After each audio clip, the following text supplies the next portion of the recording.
মকর সংক্রান্তি উপলক্ষে মেয়ের বাড়িতে পাপবনি দিতে হয়। সেই জন্যই বাবা সকাল সকাল আমার বাড়িতে চলে আসলো ব্যাগ ভর্তি জিনিস নিয়ে। আমি তো দেখেই অবাক, প্রথমে থলিটা খুললাম, তার ভেতর থেকে বেরালো পুঁই শাক, তারপর আস্তে আস্তে বের করলাম ফুলকপি দুটো, বাঁধাকপি দুটো, আরো অনেক কিছু ছিল। এই চিকটার ভেতরে ছিল কড়াইশুঁটি, শাঁকা আলু, শসা। আমি তো ফুলকপি বাঁধাকপিগুলো ব্যাগের ভেতর থেকে বার করতেই পারছিলাম না, আস্তে আস্তে বার করছিলাম একটা একটা করে। আমার বাড়িতে তো সকাল সকাল পাপবনি চলে আসলো, তো কার বাড়িতে সকাল সকাল পাপবনি চলে এসেছে অবশ্যই কমেন্ট করে জানিও। এই ব্যাগটার ভেতরে আছে বেগুন, বেগুনের সাইজগুলো এতটাই বড়, আমি তো প্রথমে দেখে অবাক হয়ে গেছিলাম। তারপর ধীরে সুস্থে আস্তে আস্তে একটা একটা করে বার করছিলাম। আর এখানে এখনো অনেক জিনিস রয়েছে, শুধু বেগুন না, রয়েছে যে খেজুর গুঁড়ো মা পাঠিয়েছে, তার সাথে নারকোল দুটো, এখনও রয়েছে মূলো, রয়েছে ওলকপি, রয়েছে আর ওখানে গুঁড়িও রয়েছে কিছুটা।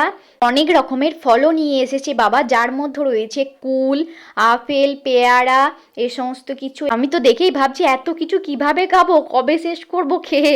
আমি তো বুঝতেই পারছি না যে এত কিছু কিভাবে। যাই হোক, মকর সংক্রান্তি সবাই অনেক অনেক ভালো কাটাও, পিঠে খাও, এনজয় করো। এত কিছু তো এনেইছে, তার সাথেও নাতির জন্য ক্যাডবেরি আনতেও ভুললো না, সেটাও নিয়ে চলে আসলো। আজকের মতো টাটা, বাই বাই।